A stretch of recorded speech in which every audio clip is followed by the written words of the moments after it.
All right, let's go ahead and just kick things off with one that, again, it just depends on how much you believe in what we've seen so far and how much you believe in the potential, which is the Bears on the road at the Lions. This is anywhere from, you can find 9.5 now in the market. You can also find 10.5 out there in the market. 48.5 is our total here in this one. Elijah Hicks, 2 straight DNPs for the Bears. We don't have the official injury reports yet, guys, as of the time of this recording this. So just kind of give you what the practice report looks like. You'll have to check it out for yourself by the time you watch this. So Elijah Hicks, 2 straight DNPs for the Bears. Also, Ryan Bates might make it back from concussion, so something to keep an eye on there. On the Lions side of things, they're kind of beat up, actually. Carlton Davis, Taylor Decker, Khalif Raymond just got put on IR. David Montgomery. All these guys are people to take a look at as we kind of close in on this game. Terrion Arnold did miss this past Sunday, but has gotten in 2 full practices this week, so it looks like he might make it back for the Lions. Mo, again, we can get under 10 right now at DraftKings in the market on the Lions if you want to go under double digits and back the Lions, or you can get all the way to 10.5 over at FanDuel if you want to come in on the Bears. Yeah, I'm tempted to bet the Bears north of 10. They've been feisty since they got rid of their offensive coordinator. At the same time, I'm sick of losing money fading the Lions. I was all over the Lions early in the season, but I thought, okay, maybe the market's gone too far on the Lions, and now they just keep winning by double digits. They're a tough fade for sure. I don't know. This game, I am tempted by another prop. Last week we talked about Caleb Williams rushing over. Mm-hmm. Came home pretty easy. Yeah. This week I'm thinking about 219 over on the passing number. It's pretty low. You've got a Bears team that's expected to be playing from behind against a Lions secondary that is beatable, and the Bears do obviously have a matchup edge with their wide receivers. Against, like you said, I feel like Carlton Davis, matters a bit. Terrion Arnold, he hasn't been great, mostly in the form of penalties, but it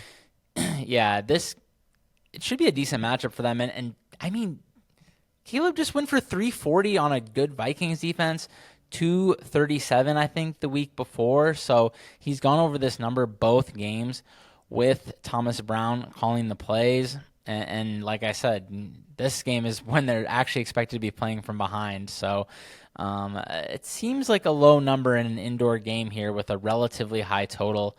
I might play that. If I play anything in this game, it's probably going to be that. Yeah, I like that look. I think the other look for me, and again, this is all stuff that we'll have to kind of decipher between now and when this game kicks off, but if we start to hear anything coming out that maybe Montgomery gets limited at all, then all the Gibbs props. The Bears, the Bears over the last 6 weeks, you can just run all over this team. They have given up big games on the ground just left and right. And if they're not splitting carries, which hell, even if they are splitting carries, it might still be just bet the props on all the running backs. But if they're not splitting carries, then Gibbs is going to go for 100 yards in this game, for sure. And so I would be all over that if this is something that we get news that maybe Montgomery is either one, not going to play because they're a short week type deal, or if it's just he'll be out there, but it'll be more of a pitch count type situation. I'll be looking at tons of Gibbs props, certainly like your look as well. As far as the total goes, just as we're kind of talking through things here, not that it's going to be a play for either one of us, but as it sits at 48.5 out there, if we feel like, and I mean, again, if we're not completely in love with the Bears offense, even though we do think it's better since they shit-canned their offensive coordinator, and if we think the Lions might be run heavy because that's path of least resistance against this Bears team and all of that, is getting to 49 a little high?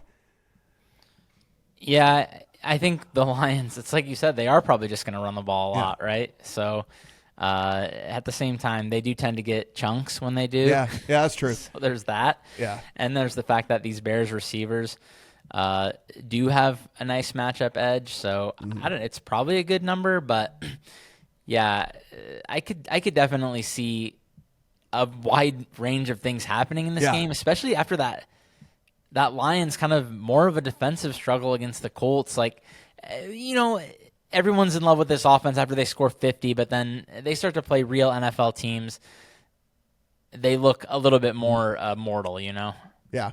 I'm wondering if this is like an alts game almost, right? Like where it's just, if you like the Bears, play them at 7.5 instead of 10.5 or something. And then if you like the Lions, play it at 13.5 or so. Because it seems like it doesn't seem like it's going to play in the middle, right? It's kind of like either the Lions go out and just prove they are a much, much better team than the Bears, and they just beat the hell out of them like they have a lot of the other kind of bottom feeder teams, or the Bears, as you said, as we've seen over the last few weeks, the offense does have a little bit more life, and they can kind of keep this within a touchdown. It's almost like an alts type game for me, I think, if I was going to play spread or total type deal. And then, like I said, I will be all over the Gibbs stuff as soon as we can figure out what's going on with Montgomery out there.